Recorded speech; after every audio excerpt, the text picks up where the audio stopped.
कृष्ण कृष्ण कृष्ण। एकांत का स्थान, ध्यान पूरा अपने अंदर।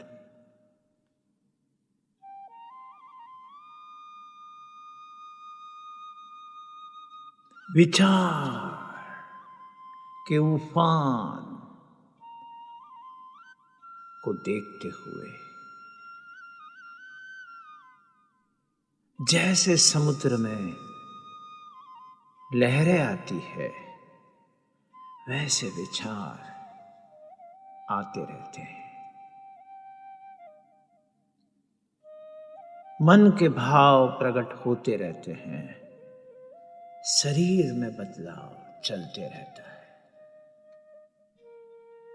इन तीन चीजों पे अपना ध्यान केंद्रित करके जो भी विचार आपके मन के पर्दे पे चल रहे हैं, उसे एक पिक्चर समझ के देखते रहिए।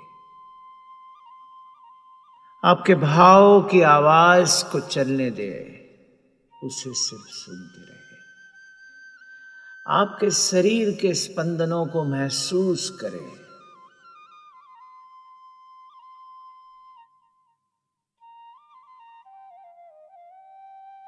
और जो भी कुछ चल रहा है, उसका साक्षी बन के देखते रहें। धीरे धीरे अपने आप को स्थिर करते जाते, जैसे पेंडुलम चारों तरफ घूम रहा है और धीरे धीरे स्थिर होता हुआ। जैसे ये पेंडुलम स्थिर होता है, आपका चित्त भी एक ही चीज पे लगा रहता है और ध्यान गहराई से सांसों पे रखते हुए, सांस के आने जाने की गति, उसके उष्णतामान और उसकी गहराई को देखते हुए, आपके अंदर बसी हुई ऊर्जा, ये ऊर्जा ही आप है। इस ऊर्जा को पहचानते हुए, शरीर, मन और विचार से अपने आप को अलग करते हुए, एक ऊर्जा को अपने हृदय के माध्यम से एक गोला बना के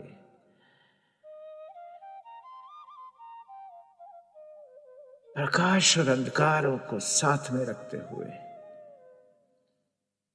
एक कण प्रकाश का, एक अंधकार का, ऐसा एक विलक्षण आकर्षित गोला, और वही आपके अस्तित्व की सही पहचान, जो सतत स्पंदन में रहता हुआ, सतत चमकता हुआ, बड़ा होते जाता और आपके पूरे शरीर को, आपके अस्तित्व को घेर लेता है। और आप चारों तरफ यही शक्ति को महसूस करते हुए धीरे धीरे अपने शरीर को पिघलता हुआ महसूस करके, अपने विचार और भाव के तरंगों को बहने देते हुए, सिर्फ और सिर्फ आपके अस्तित्व के होने का भाव रखते हुए, कृष्ण की अभिलाषा में आगे बढ़ते हुए, कृष्ण कृष्ण कृष्ण भाव से, और कृष्ण होते हैं प्रकट आपके सामने। और कृष्ण कहते हैं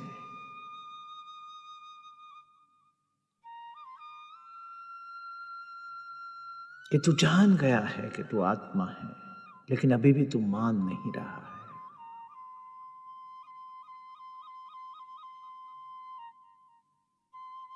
समबुद्धि में और समभाव में कैसे रहना, वो तुझे मैंने बताया, लेकिन अभी भी जब जब तेरी बुद्धि मोह रूपी दलदल में फंसेगी, तब तक तो परमात्मा के करीब नहीं पहुंच सकता। जब तू संभाव और संबुद्धि से आगे बढ़ेगा तो इस दलदल को पार करके मेरी तरफ पहुंचेगा। इस बीच में तुझे जो भी लोग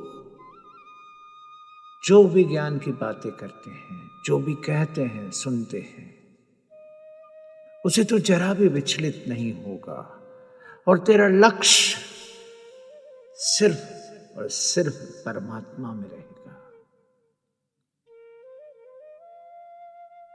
अब इस परमात्मा में लक्ष्य रखा कैसे जाए,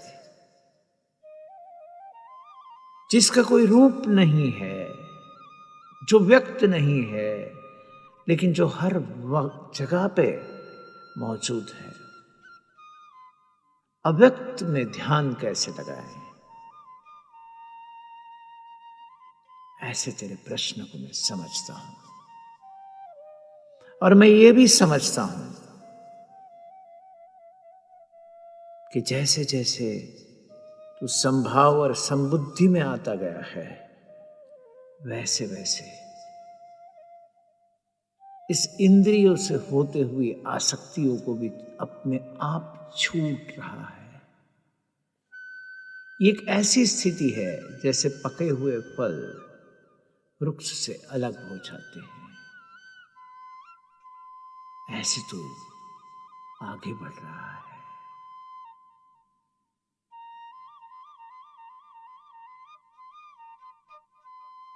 लेकिन तू अपना ध्यान परमात्मा में कैसे रखेगा?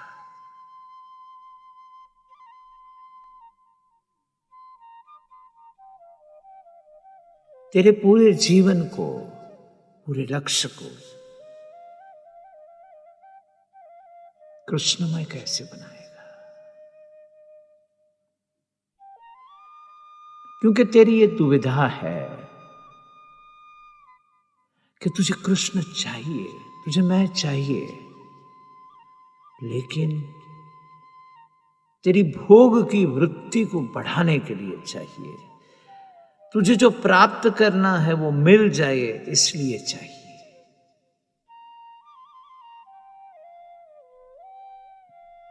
तुझे तेरी आसक्ति बढ़ाने के लिए चाहिए।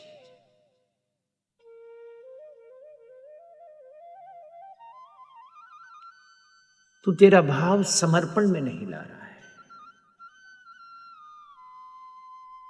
क्योंकि यही तो तेरे विचार तुझे जकड़ रहे हैं, यही तो तेरी आसक्ति बढ़ा रहे हैं। और जैसे जैसे तेरी आसक्ति बढ़ेगी वैसे वैसे तू मेरे से दूर चला जाएगा।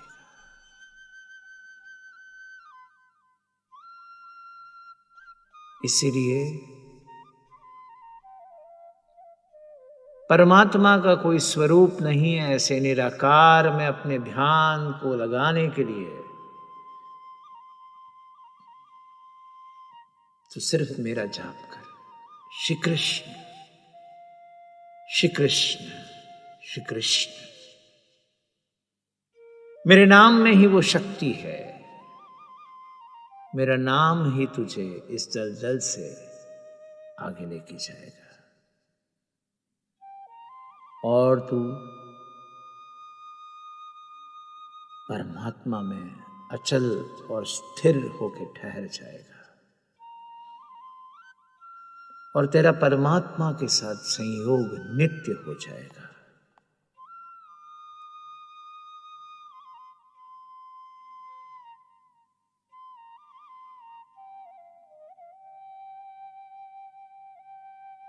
इसी यात्रा में आगे बढ़ता हुआ तू ये सोच रहा है कि मैं संपूर्ण काम से कैसे मुक्त हो जाऊं, मैं कैसे उसे त्याग दूं। लेकिन जैसे जैसे मेरे बताए हुए रास्ते पे तू चलते जाएगा, तू आत्मा में स्थिर होते जाएगा और संतुष्ट होते जाएगा और सारी कामनाओं से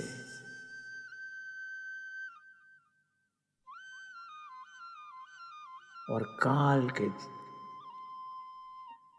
जकड़ने से तू मुक्त हो जाएगा। और वही स्थित प्रज्ञता है। स्थित प्रज्ञता तेरे संभाव संबुद्धि से आती है। स्थित प्रज्ञता तेरे जीवन में जो भी घट रहा है उसे लेबल न करते हुए जैसा है वैसा स्वीकारने से आती है।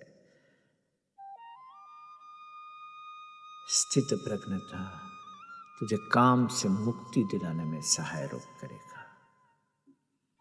स्थित प्रज्ञता तेरे मन की शांति को प्रस्थापित करेगा। दुखों से और उद्वेग से तुझे दूर रखेगा और तुझे सुख की प्राप्ति करवाएगा। राग, भय और क्रोध तेरे अंदर नष्ट हो जाएंगे जैसे ही तू स्थिर बुद्धि से काम करेगा।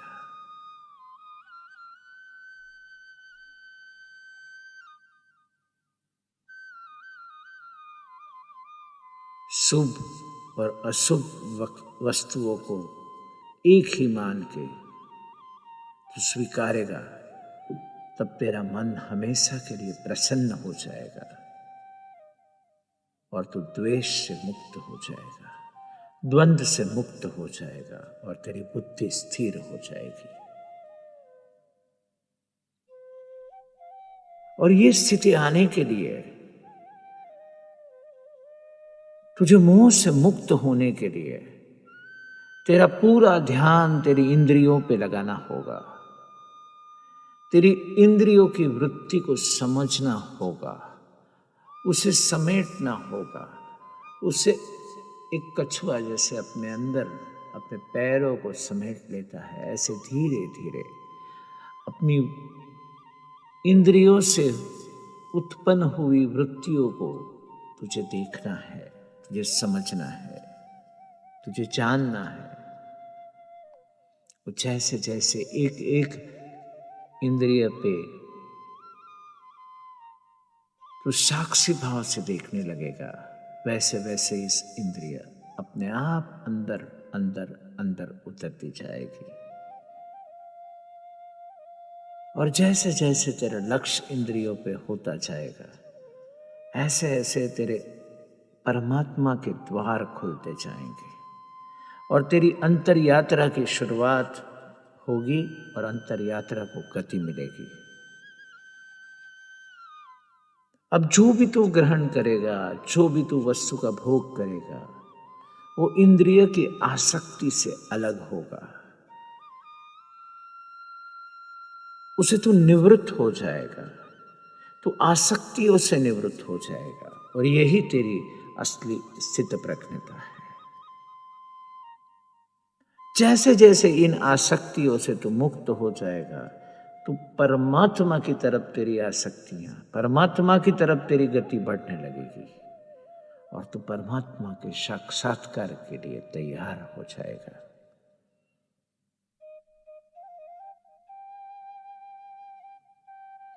और जैसे जैसे तेरी आसक्तियां कम होती जाएगी, उसके कारण और इंद्रिया सम होती जाएगी, तेरी बुद्धि और तेरा मन स्थिर होते जाएंगे।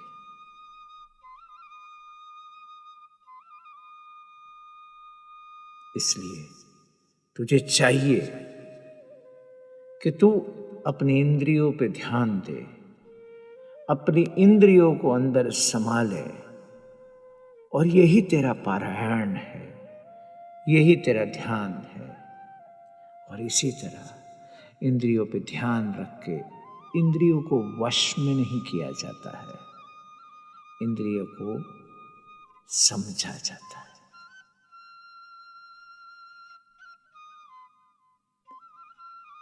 इंद्रियों से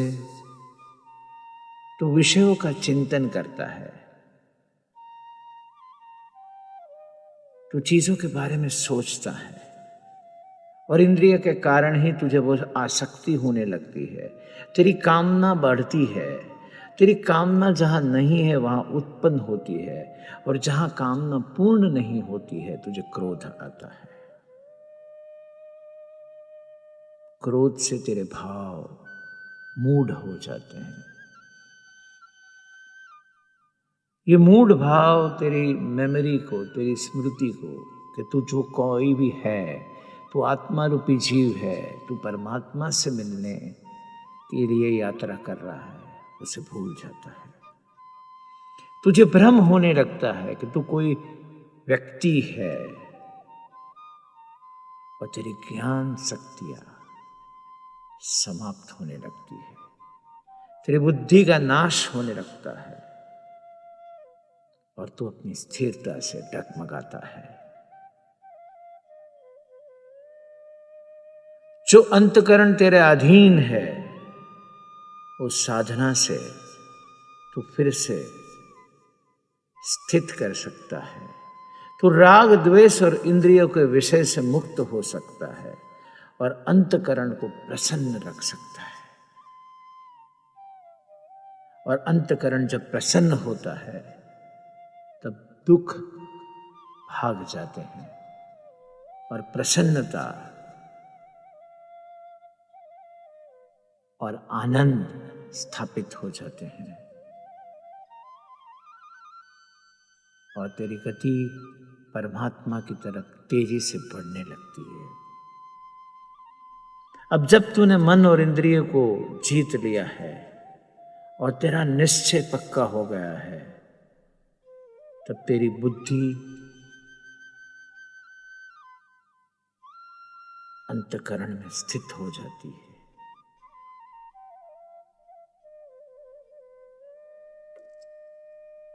और तुझे शांति का अनुभव होता है और सुख का आनंद मिलता है, और तेरे जीवन की नैया डगमगाती नहीं, सीधे सीधे प्रवाह में चलती है। और सारी नदियों का प्रवाह जैसे समुद्र की तरफ जाता है, वैसे तू परमात्मा की तरफ चलने लगता है। मेरी इन बातों को ध्यान रख, चिंतन कर, और तेरा ध्यान सिर्फ इंद्रियों में लगा, और इंद्रियों से मुक्ति पा, और उससे मिलने वाले परिणामों की तरफ लक्ष्य रख के अपने ध्यान को और सुदृढ़ बना।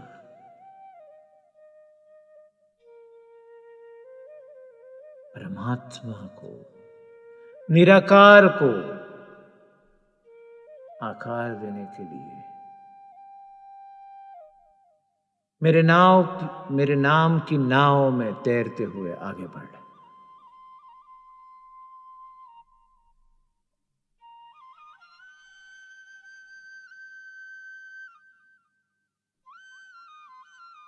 मैं प्रसन्न हूं, मैं तुझे आवकारने के लिए तत्पर हूं। मैं हमेशा तेरे साथ हूं। श्री कृष्ण, श्री कृष्ण, श्री कृष्ण।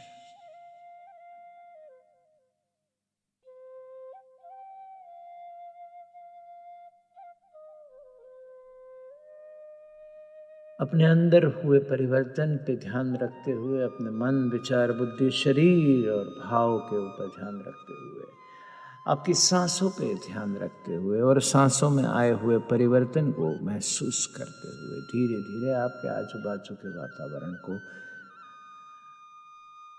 महसूस करते हुए, अपने अंदर स्थित होते हुए,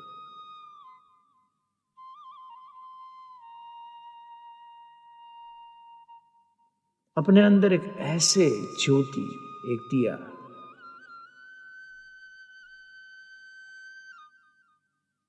जो हवा के एक भी झोंका आसपास नहीं है और कैसे स्थिर रह रही है, ऐसी स्थिरता का अंतर में अनुभव करते हुए धीरे से अपनी आंखें खोले। श्री कृष्ण, श्री कृष्ण, श्री कृष्ण।